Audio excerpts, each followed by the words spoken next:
Okay, good evening, everyone. Good evening. And welcome to tonight's program, which is preparing for Pesach in quarantine, as we try to make preparing for Pesach as painless and as as smooth and as easy as possible under these circumstances.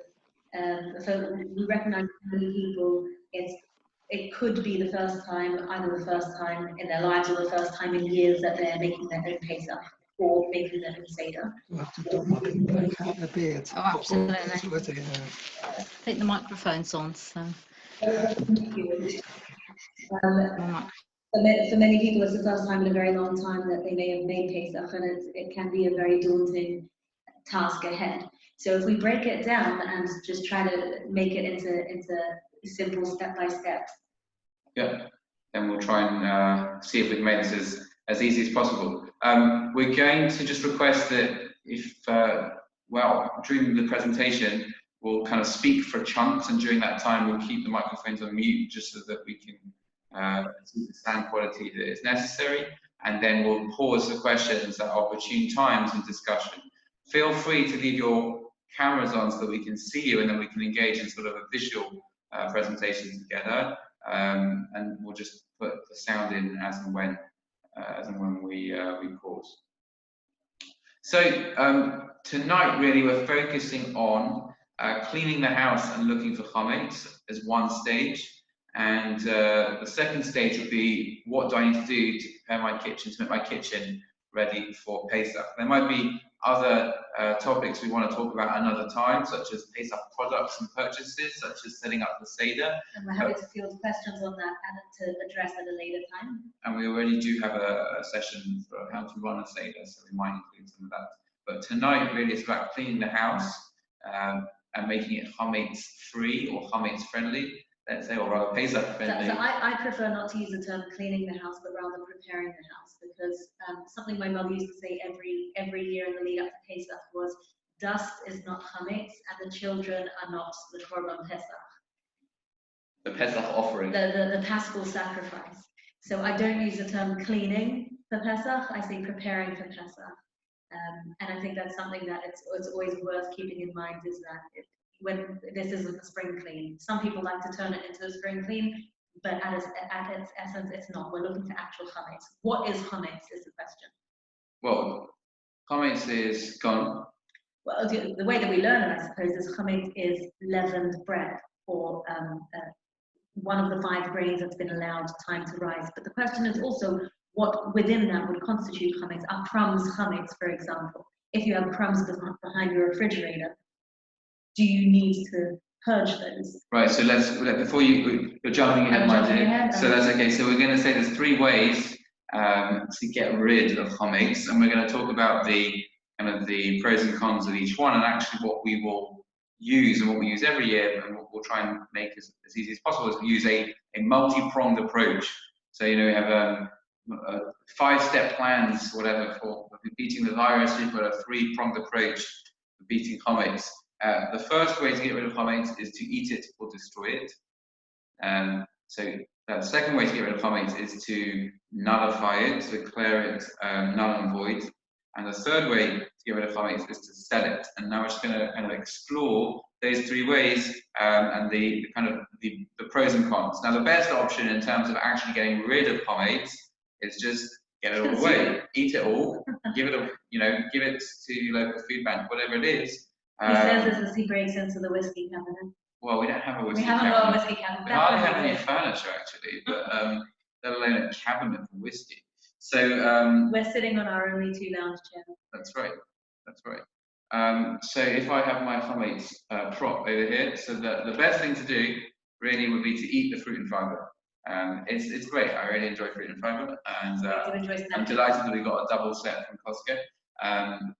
So the best thing that we could do would be to eat it, but that's not always so possible. That's because we might, in any case, leave behind the stray cookie or wafer left underneath the couch by the rather interesting squirrel-like children that we have. So even trying to eat everything won't necessarily get rid of all the other bits and pieces that might be there. And second is if we've got significant amounts of chametz, particularly valuable chametz, or at this time we might have a stockpile, or not necessarily like a stockpile. We're not encouraging anyone We're not encouraging stockpiling, but should anyone have in their cupboard a significant amount of pasta, for example, that they don't want to get rid of? So then the eating it all before Pesach doesn't necessarily serve as the best option. The next option is to detach ourselves, to nullify the chametz, to say that this is null and void. So, and we make this declaration before Pesach that everything is negated. Now the question is, what does that really work on? So let me give you an example.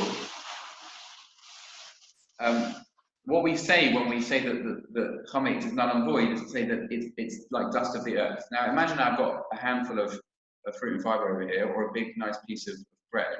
To say that this is nothing is a lie. It is something. It's delicious fruit and fibre. So that nullification won't work on whole large pieces of chametz. It doesn't. It's just a statement that doesn't mean very much. What it would work on is, let's say I had crushed pieces, right? It's very nice. I'm making a mess right now, just Right, but I've just actually put crumbs all over my laptop. But in any case, let's say we crushed tiny pieces of fruit and fibre, less than a kazayas, to say that that is null and void, to say that that is just meaningless to me. So practical example, the cookie crumbs that Yiska has already put between the couch cushion. I'm not going to go scrounging in there to eat them. They are genuinely null and void to me because none of us care about this. However, the couch might be a different issue, which is that what I like to do when I sit on the couch is kind of just kind of get warm. And when I get warm, I sometimes slip my hands in between the cushions. And then if I'm having a munch on my matzah sandwich on Pesach, and I am warming my hands in the couch, and then some of the chametz crumbs get to my matzah sandwich, that would be an issue. So I would hoover the couch, but I would say that Yiska's, our daughter's scurrying stuff underneath the fridge. If there are crumbs underneath the fridge or behind the couch, let's say. Yeah, they genuinely are. So those irrelevant. Those items you don't need to spring clean and pull out the fridge and pull out the couch, because I am assuming that most of us, if a piece of matzah rolls underneath the couch, we're not getting on our hands and knees to retrieve it and munch it up covered in dust and dirt. So therefore, there's no worry that we're going to contaminate any of the food that we have on Pesach. And similarly, depends how bad the stockpiling gets. Right, and similarly, none of us are interested in eating the crumbs. So for those crumbs, the negation works. And the third way to get rid of chametz is to sell it. And so what we can do is we can put chametz in designated radioactive zones in our house. There should be big red or yellow and black tape over the door. Or there doesn't have to be red or yellow and black tape. You can just tape it. You can just close it. Close it. Maybe sometimes we put a tape over the cupboard, and that becomes a designated chametz zone. And there we can put the chametz that we want to sell, and then we do a bona fide sale to a non-Jew, so the non-Jew owns the chametz over Pesach. And it has to be a bona fide sale, so theoretically this non-Jew could come into our house on Pesach and attack our stockpiles of chametz. And that's totally legitimate. And that's fine, and we have to sell it we have to kind of declare how much this chametz is worth. The way that we do that is via the United Synagogue. That turns out if you visit the United Synagogue webpage, it will give you a form to fill out, and they'll deal with the sale for you. Right. And but if anyone needs any help with that, give us a call. So that's how we get rid of chametz. But how do we know what chametz to get rid of? We need to actually have a look around the house to find chametz, because who knows where it could have been. Now there are certain, you might think that you could almost think there are 3 different types of places. There are certain places in the house where chametz will never see the light of day. For example, the loft, or maybe the garage, or the toilet. Most of us don't eat in the toilet. Don't raise your hand if you do. But if those are places that chametz never sees the light of day, you don't need to even check those places for chametz.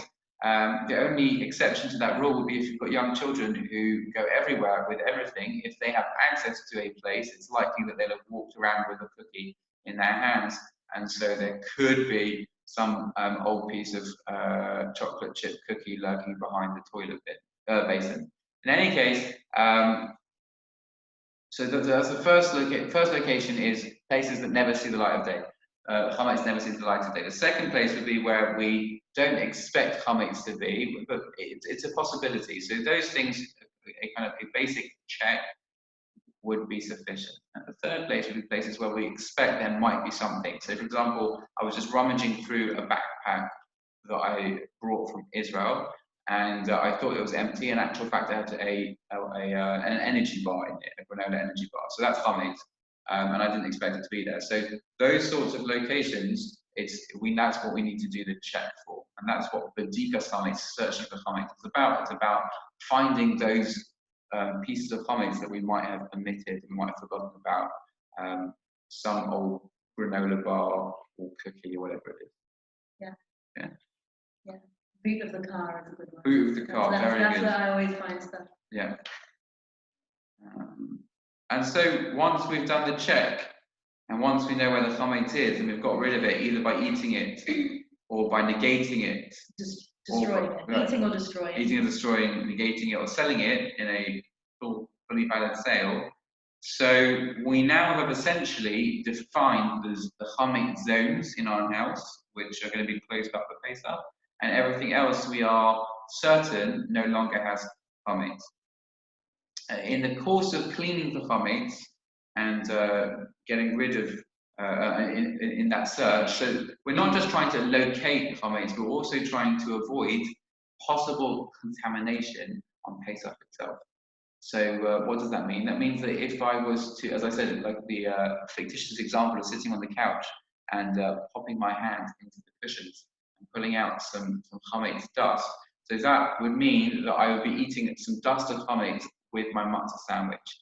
Now, normally, we don't care about microscopic or minuscule amounts of things which are deemed to be not kosher. So, for example, if a very minute amount of non-kosher produce fell into my chillum pot, so we would normally say that that's negated, and it doesn't affect whether the chillum is kosher or not. Assuming that you've got a huge quantity of kosher food and a minuscule amount of non-kosher.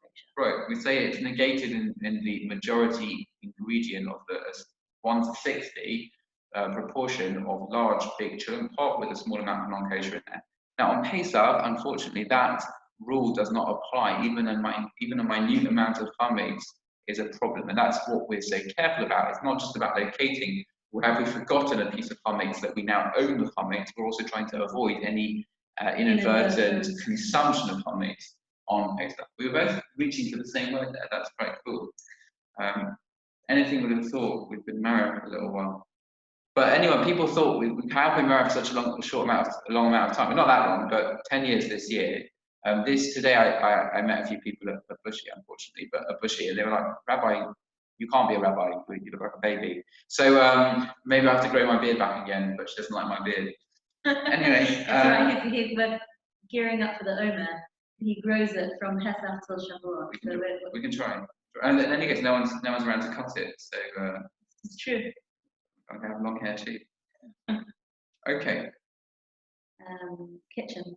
Kushering. Should we go for kitchen? Yeah, let's do kushering. Okay, so we're going to need some help for the kitchen. So first of all, let's pause at this point in time. I want to anyone who wants to unmute, and if anyone's got any questions about finding chametz or kind of cleaning and getting rid of chametz, please do so now. There's one more point I just wanted to add, which is that we've got a very special friend over here for if we're trying to get rid of any suspicious. I thought that was for. Yeah, it's for the kitchen too. It's our friend. That's right. This is bleach. Well, it's not actually. It's definitely not bleach. It's the eco-friendly one. But by one way to nullify chametz is to make it totally inedible. Use it by totally saturating it in something that is inedible.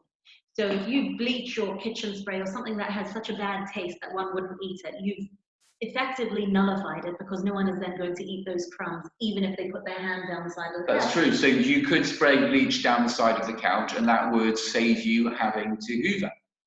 But any crumbs that you feel might have been trapped somewhere and that pose a risk of being consumed over the course of Pesach, if you just spray those cracks or those areas, you've nullified that chametz. So get your bleach out or your eco-friendly kitchen spray. Yeah, and actually, just in one more halachic, contemporary halachic ruling that's come out over the past couple of days about getting rid of chametz is that normally we search for the chametz the night before the night of Pesach. But then also on the eve of Pesach, in the morning, we normally make a big fire and destroy our chametz in a fire. Now, not a big fire. Not a big fire. But this is the thing in Israel. When people are able to congregate, they gather in large open spaces where there's not too much of a fire hazard, and they make very significant substantive fires. Whereby that if you put your nice bag of chametz that you have searched for and collected the night before. Remember, if you're hiding 10 pieces of chametz, you've got a custom for that. Have a list, because someone told me actually that you might forget. We've forgotten. We've lost pieces. Yeah. Someone told me they found 11 pieces because they found the one from the previous year. So normally in Israel they've got these big open spaces where you can make your bonfire, and actually then anything you put in there, is going to burn till it's inedible. But if it's a small not particularly substantive fire.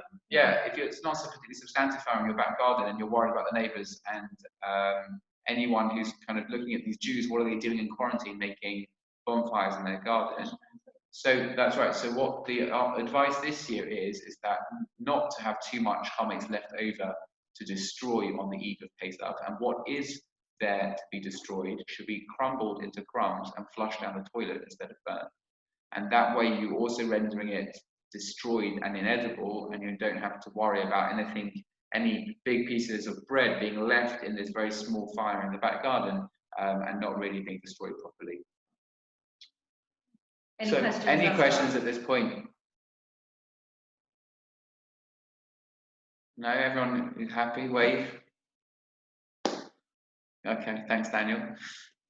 Can you hear us all right, by the way? Yeah? Okay, cool. Okay, all right. So the next stage is preparing the kitchen.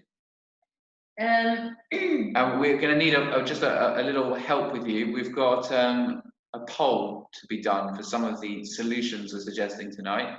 And the poll is hack or bodge. Okay, so do you think this is a Pesach hack, or do you think this is a Pesach bodge? Okay, so we'll put that poll up at different stages, and we'll just need some help whether you think that this is a good solution or not. I'll tell you, the overarching hack that we've got to make this easy, bleach, is what? Bleach, but cover and lock away. Essentially, the easiest way to have to do to manage Pesach is to try not to kosher anything. Right. Okay. And so if I can go on. So this is actually something that I remember maybe 8-9 years ago, sort of before I went to Kingston. Years ago, we went on holiday the week before Pesach, and we were making Pesach. For 10 years, we've made Pesach in our own home, and many people for the first number of years after they get married, they just go to parents. But we have made Pesach every year since we were married. No, we were with your parents for the first year. Oh, so then we probably swore off ever going back again. We were with your parents the first year. I remember it quite distinctly. Thank you. All right, fine. I've blocked it out. And we went on holiday a week before Pesach, and I remember one of your rabbis, it was Diane Lopian, said to you, or maybe it was Moshe Eisman, said to you, you're either a very good husband or a very bad husband for taking your wife away. And you said, why? She doesn't mind. I make a point of not having to kasher very much at all. And I think that 10 years ago, I invested in a few 10 years ago, I invested in a few things that would just make my life easy. So I'll share. We'll just do a screen share to show you what we mean. Right. So first of all, I have never kashered an oven. For 65 pounds or less, I bought myself, can you get a picture? I'm going to try. For about 65 pounds, 10 years ago, I bought myself a countertop, like a good sized countertop oven that has 2 burners on the top. So For 10 years, I've used this for Pesach. Actually, the last 2 years, the last 2 Pesach. You No, can get bigger bigger than ones. this. You can get bigger ones too. Bigger ones, smaller ones, 65 pounds. There you go. Except the one that I bought has. Are you sharing that screen? I'm sharing. Can you see the oven? Can you see the oven? Just thumbs up if you can see the oven. Yeah. So I bought myself one of these for 65 quid on Amazon. We're also not sales reps for Von Chef. Yeah, we're not at all. But these were the cheapest brand. I figured if you're using it for 1 week and only a few days of that 1 week every year, it should last you for a good 20 years, and it's lasted us 10 years. Also, the other thing that I bought were 2 of these, cheaper than that, multi-cookers. They're electric fry pans. I've got mine here. There you go. That's what I bought. Can you see that? Yeah. We really aren't sales reps. So we're really not sales reps for Von Chef, but they were cheap and cheerful, and you're only using them for a few days a year. So essentially, what you could do is you could close your oven, close your stove, cover the entire kitchen, and put an oven on that you bought, countertop oven, countertop fry pan, or 2 for that price, and you're sorted. You're absolutely sorted. You don't have to kosher an oven. You don't have to pay someone to clean your oven. Many people will pay 60 quid to have a professional cleaning service in. I say buy an oven for 60 quid personally. But then I'm a lazy sod, so there you go. It served us well.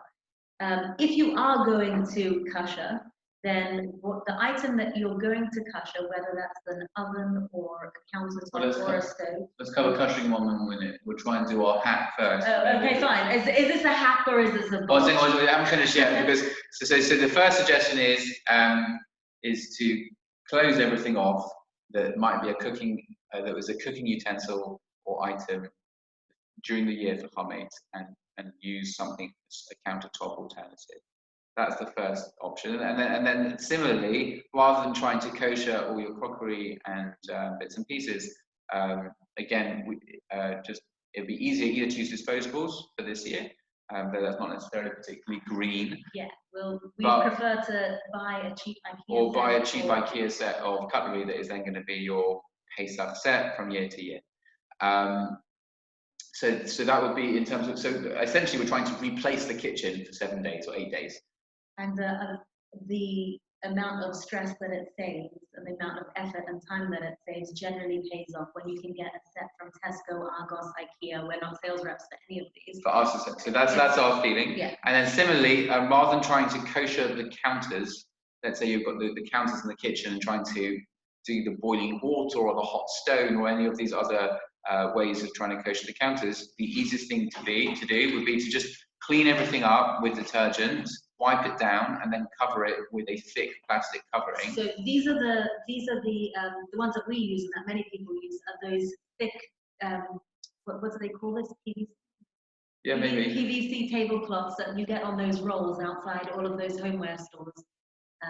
There's that homeware store across from Selena, that kind, and they just come in those big rolls. You buy it by the meter. It costs a couple of pounds a meter, and incredibly cheap, incredibly easy.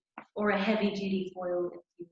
Foil's a bit tricky because foil can tear quite easily. Okay. But some things which doesn't tear, they can just cover the counters, and then you have already made the kitchen ready for Pesach use. And our final hack is to do with a sink, which is that we will have to clean the sink, but rather than trying to kosher the sink, put one of these inside the sink. It's a sink insert. It's got a hole in the middle that you can stop up if you want to, so you can drain it out.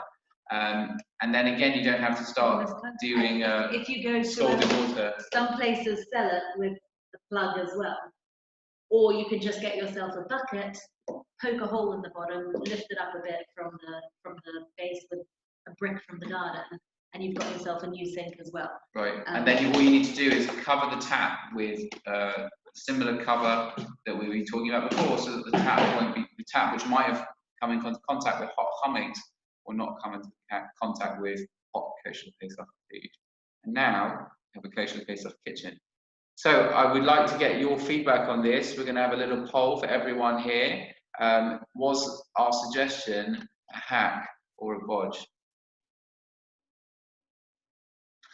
Can you see the poll? Got one answer so I've far. got one hack. No one, we will not be offended. You're allowed to say it to bodge. You're allowed to bodge it, yeah. Which one though? Yeah, it depends which one. So I think your last two were a bodge, but the rest of it was a hack.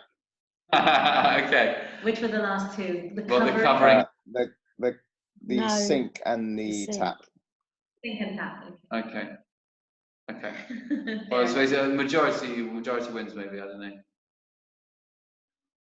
Anyone else to make a vote? You can cast your vote. Okay, we'll end polling now. We have one hack so far. One hack, so then we hack wins. But anyone got any questions at this point? Because we're going to go into some of the details about alternative arrangements, but it'd be great to hear what you're interested in hearing about, because this then becomes quite a big topic. Yeah. So Daniel, you mentioned that you thought that the sink was a bit of a bodge. Let's hear about that. Why do you think it's a bodge? Because it's not completely covered. So you can put the bowl in, and you can be as careful as you want, but presumably that bowl is not going to entirely fill up your sink, so that it replaces the sink. There's still the risk that things will come into contact with something that had previously come into contact with chametz. That's a good point. So if you leave the bowl in the sink and it's relatively close to the walls of the sink, so then it's unlikely that a hot item would touch the sides of the sink. Remember, you have cleaned the sink out with detergent already. So if it could be like a teaspoon might fall through the gaps, and then that might be an issue. But if there's hot water. But also, what you can do is when you line the surfaces, you can line with a lip over the sink, so that then the lip could maybe protect from falling through. But yeah, if you have a metal sink, it's not too painful to cusher. So then that also gives you the backstop that you know that you've already cushed the sink, and then you're using the bowl as a safety. And the way to cusher a sink, the easiest way that we'd recommend, some people like to use a hot stone, and that's quite a tricky process. Some people use a blowtorch. We're going to offer you the third option, which is to take a kettle whilst it's boiling. That means that you have it on the sitting on the base, and it's boiling with the button down. Don't do it for now, if you do it for, like, over and over again, eventually the kettle will get very hot, and you might have to wait about 10 minutes till it resets itself, but it will, or you'll get another kettle. And you hold it down, and then you, first of all, you will have not used the sink for 24 hours. Or any surface that you're cushering, not used for hot chametz for 24 hours previously. So you cannot use the sink for cold water, but not for hot chametz. Likewise, counters for 24 hours, not putting down hot chametz directly. That's right. That's right. And then you'll have cleaned it also with detergent beforehand, or with what's the word? Yeah. Scourer? Yeah, not with a scourer, with whatever, with something. I've got Steel wool? No, not steel wool. No. With a type of chemical. Samarit? Like something like samarit, something which is very Pretty intense. It's like some significant heavy duty chemical cleaning. And there's a chat over here. Time's going to be cool. Okay. So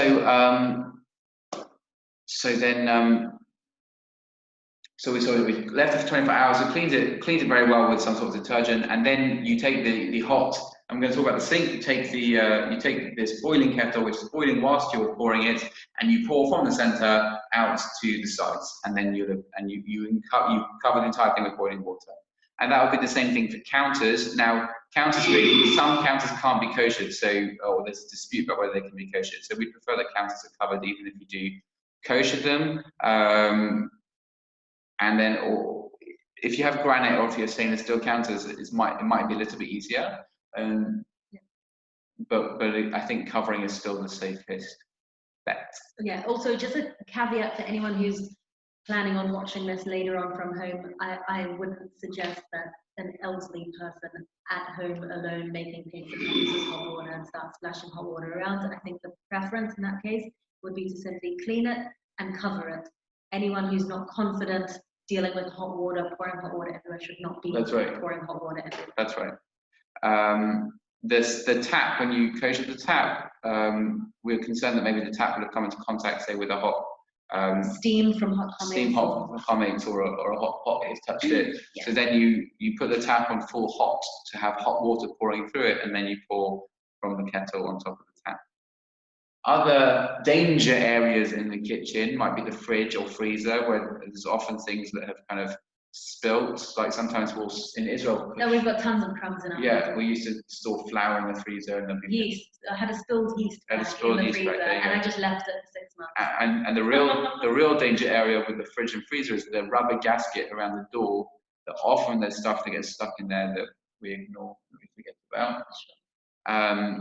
And also the area above the cooker often has a lot of kind of oils that come up into it, and those could fall down into the food if you're using that area. We're talking about the cooker hood. The cooker hood. So generally it's advisable to cover the cooker hood with foil and not actually use it on Pesach either, because of the mingling of the steam from previous chametz cooking with your Pesach. Any questions at this point? How do you kosher a toaster?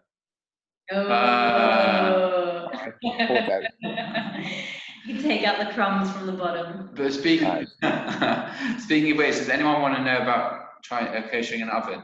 Would that be helpful? Is anyone planning on doing that? No? Okay. No, everyone's going on Amazon and ordering this bodges oven, right? Next day delivery if you have Prime. One thing that's come out this year also is to talk about dishwashers, which is that normally we don't. Hi, the small ovens. Combined. Yeah, the combines microwave. We use it for milky. The question is to kosher a small oven or to? Yeah. It's a microwave with an oven, with a combined oven facility. Okay. Is that a convection microwave? Yeah. That is an excellent question. What's the source of heat there? Is it the microwaves or is it heat? It's both. So there's a heating element and there's a microwave as well. Obviously, you can't use them together, but. Is there a fan? Yes, there is. Yeah. Okay. Spray bleach into the pan. This one is an interesting one. So, I don't know actually how much. Are there trays inside with no trays at all? There's just no. Well, they've got the spinning. Normally, what we'd have to do is we'd have to clean the whole, leave it for 24 hours. Other than the fan at the back, are there any fittings and fixtures inside? You've got the element, you've got the fan at the back. There's nothing else. Only on the base where the microwave plate would sit. And has got those wheel things. Yeah, but right. that comes out. Yeah. Actually, it's easier. The microwave plate is going to need possibly full. Is made of glass. That we can't kosher because we're Ashkenazi, and we'll need. I've got a spare one that's Pesach. So. Right. So that's that one in new plate. Then in terms of the inside of the oven, we'll need there's a metal plate as well. Remember. For the oven. But that's part of the fixed to the base. No. Oh right, no, that I won't use. No. How can there be a metal plate inside a microwave? Because you take it out. It's removable. Okay. So you will need to clean the whole thing out. So leave it for 24 hours. Clean the whole thing out. You're going to need to spray bleach into or caustic, that's the word, caustic, into the fan like St. Moritz in order to get rid of any possibly edible residue inside the fan area. But then you put it on full for 20 minutes to half an hour so that it gets fully hot. And the microwave function itself could be used to put it on put a cup of water in there and then to allow it to steam it. If around the door, is there a rubber gasket or seal? There must be. I can't remember. What's that? Sorry. Is there a rubber gasket around the door? No, it's oh no, it's metal. No, No, it's metal. It's a metal door. Normally in an oven, the way ovens work is the door doesn't get as hot as the rest of the oven, and so the door needs separate covering. It's very difficult to kosher a door properly. So then you need to cover over the door so that the items in the oven do not come into contact with the door. Just a heavy-duty foil to cover. But then you won't be able to use the microwave. Right. Yeah, and then if there are any kind of trays or anything, those would need blow torching in order to make them kosher. And they can't. Yeah. So yeah, that's fine. Okay. Any other questions? Anytime. Any other questions? Okay, moving on. Right. Oh yes, I was talking about dishwashers. So normally we don't kosher dishwashers. This year, Rochefta from New York has come out with a Pesach that because of the difficulties of the situation, he's allowing people to kosher dishwashers in the following way: that you leave the dishwasher for 24 hours and for sure clean it out and make sure there's no bits of chametz in the base or anything like that. In the drain area. In the drain area, that's right. But then you turn on the dishwasher with no soap in for a full cycle on the hottest cycle, and then you could use it. The only problem is that the trays themselves can't be koshered, so you need to buy some new trays. But that would be a way to kosher the dishwasher this year for Pesach, but we wouldn't rely on that in other years when it's not as much of a difficult time. The difficult time that he's talking about in America are people who usually have home help, but currently do not. People who normally go away, I don't know. People who normally go away and haven't made a Pesach. I thought it was the home help thing. And so what if it was to be? So nothing. Yeah. I'm just commenting that, please God, one day I should live a life where I have to rely on my home help. Right.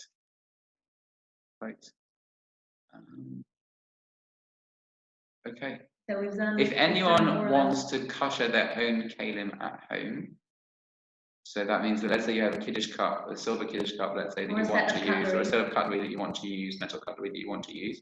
So then the easiest way to do that, normally there would be kind of central places to go, saying in Gold's Green, where they have a huge vat of boiling water and they do it for you. They put it in a basket and then they dip your kiddush cup or your cutlery into the boiling water. So this year, what you could do is you could buy a disposable aluminium pan, a big pot, and then boil up the water on the stove and douse, put the item into the boiling water. So a good way, what we used to use in my parents' house when we were kids, my mother used to get a pair of pantyhose stockings, and she used to put the cutlery into that and dip it in because it's like a net basically. Right. So she'd just one by one do the cutlery or the kiddush cup. But you don't have to do the item all in one go. You could do it one part and then the other part, and then after you put it in the boiling water, you douse it in cold water, and that will mean that you can have your kiddush cup for the rest of the year. You can use it for Pesach. And the one thing that I do kosher, or we used to kosher when we were in this country, is my kiddush cup. It's just very nice to have a silver kiddush cup at the table. Other people have separate kiddush cups, but it's a bit much for that. Just to clarify, the pot that you use, you suggested purchasing a new pot. Purchasing a disposable aluminium pot. Why is that? Because you don't want to do it in I understand not wanting to do it in your Pesach pot, but then because otherwise the other pot might have comments into. There needs to be a special pot. That's what we were told. So a new pot or an aluminium? Yeah, a new pot would be fine too. A new pot which hasn't been used before. Okay. They're not buying new pots at Pesach. Okay. All right. So that's koshering items for Pesach. If someone is, did we talk about ovens just generally, koshering trays for ovens? Because Marianne's oven is not a standard oven. We talked about koshering trays. I need a blowtorch. We didn't. Oh, okay, fine.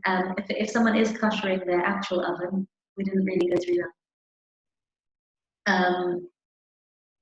Did you want to? Because if I anyone think we said that you clean it out, put it on high. You could go through it one time. if you pull out all the attachments, which includes the trays and the grills on the side that hold the trays, and cuttering all of those independently, either with a blowtorch, well, ideally with a blowtorch, having cleaned them very well, and then cleaning out the inside of the oven, spraying it down with a caustic spray, something like San Moritz, anything that's bad for the environment, basically, and bad for your hands, and then putting it on high for, what do you say, about 20 minutes? 20 minutes, and as I said, cuttering all of the attachments separately as well, and then putting it back together again, and you've got your oven cuttered, more or less. That's right. Any further questions? Be in touch with us. One thing we didn't finish, we just finished off with floors. Finish with floors. Vacuum cleaner bags. And vacuum cleaner bags. Well, so floors often have bits of chametz, hot chametz fall on them, and a lot of people are careful not to eat anything that falls on the floor on Pesach. What we can do for the kitchen floor, any floor that is likely to have hot chametz fall on it, is to wash it with detergent for Pesach. And Shoshana said, don't forget to change the vacuum bag, because often that can have whole pieces of chametz in there. I know that today I vacuumed up basically half a pita bread with peanut butter. Yeah, so just before the last things that we do before biur chametz, before burning our chametz, is generally changing over our vacuum cleaner bag. And if we have big pieces of chametz inside our green bins, you usually take out a bottle of bleach and pours it over to, again, nullify it, so to speak. So it's not an edible piece. Anymore. Yeah. Overall,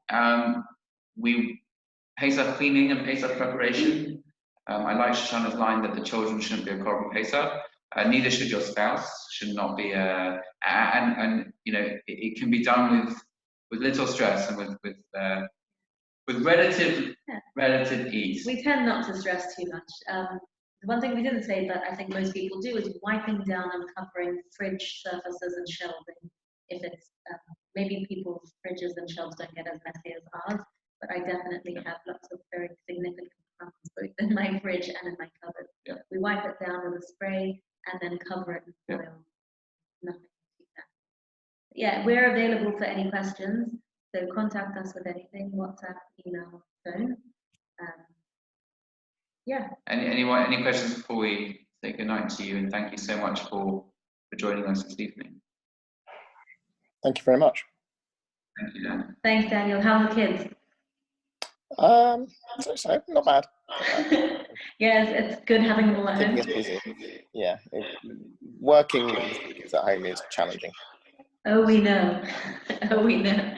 It is. But it's, I think we're finding it quite a nice bonding experience as well. Is it? I think it's like... Probably wouldn't have been the description I used, but I know what you mean. Shoshana said to me yesterday she was surprised the first homicide only happened yesterday. It didn't happen yesterday. I'm surprised it was only reported yesterday. I've already said to someone that the professions I think will do well out of this as psychiatrists, psychologists, and divorce lawyers. Yeah. It's good I'm psychologist then, isn't it? Yeah. Exactly. Right, we're good. Anyways, right, good to see everyone. Keep well. Thank you. Thanks, Marianne. Thanks. Bye. Bye. Bye.